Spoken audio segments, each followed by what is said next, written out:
Hello everyone, I'm Tam, and get yourself a slice of pie, a cup of coffee, and let's have a conversation about narcissists on narcissists. Do you notice that narcissists don't seem to know that they are narcissists? So what is it that they do know about themselves? And what's crazy is some school of thought is, oh, they know exactly what they're doing. They know they're a narcissist. And then the other school of thought is they are oblivious because they're not self-aware. They have a difficult time identifying who they are. But what I find even more fascinating, and the reason I was driven to do this video, is because I've heard countless narcissists, not that I know that many, but of course I've met plenty as a counselor, but narcissists will often call other people narcissists, and I always find that extremely fascinating. Like, how do you know someone else is a narcissist but you don't see that in yourself?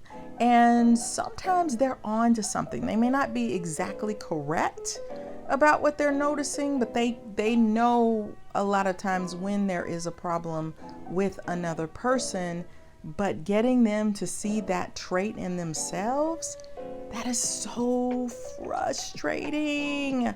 So narcissists can have little to no self-awareness. And by the way, I wrote a book called The Workplace NaRCISSiST, and in it I talk about, you're seeing them as just these wicked people, but they're often deeply confused and have issues and have depression and sadness and all of these other things going on. They're not just as mean as you think they are. And I know that sounds a little crazy, but do you find it weird that narcissists can start fights with people and have negative confrontations because it validates their grandiosity by having fights and arguments with people?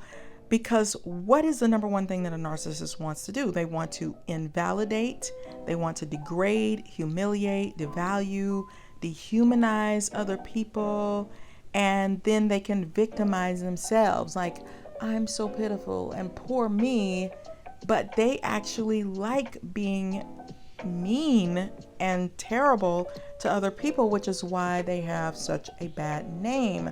Why is it that narcissists do not internalize these horrific traits that people, and it's probably because people A, run from them, avoid them, kiss up to them, give them what they want, stay away from them.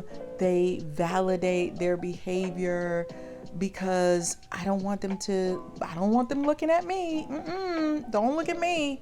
I'm trying to get out of their way. The tricky thing about narcissists is they may not be as interested in weak people or people that are as easy to manipulate as ones who seem to be strong-willed or talented or beautiful or admired. Those are the people that they want to associate themselves with because that's how they see themselves. They really don't have a lot of time for people who they consider or deem to be weak, or you're nothing, you're nobody. Like, that is a huge turnoff, but yet they will beat those people down. And it's not to say that they won't do things to the people who are stronger willed, but if it means buying their love back when the person tries to dump them or disregard, like, you know what, I can't deal with you, you're too difficult, they're gonna buy them a gift, they're gonna do something special to reel them back in. So it's like they want to surround themselves by important people, but they do get great satisfaction from beating people down. It would be hard for you to see who you really are if you glorify yourself in fantasies like narcissists do, and you want to have unlimited success, brilliance, power, attractiveness, and you want to feel special. All of those things make you feel in control. They make the narcissist feel larger than life, better than others, someone that people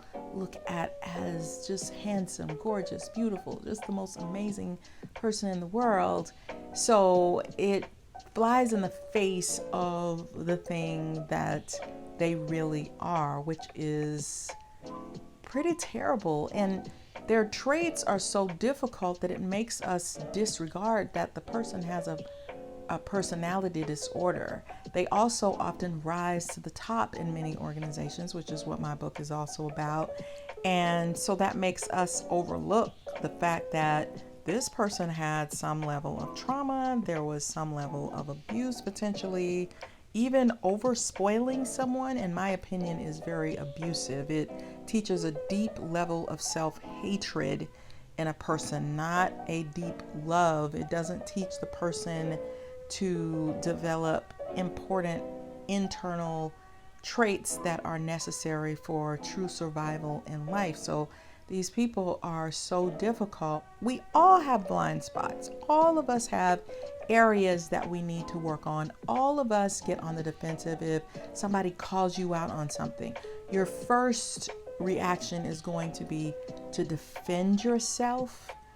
I remember one time dealing with a narcissist who was difficult, and I finally said to her, "You're not going to listen anyway."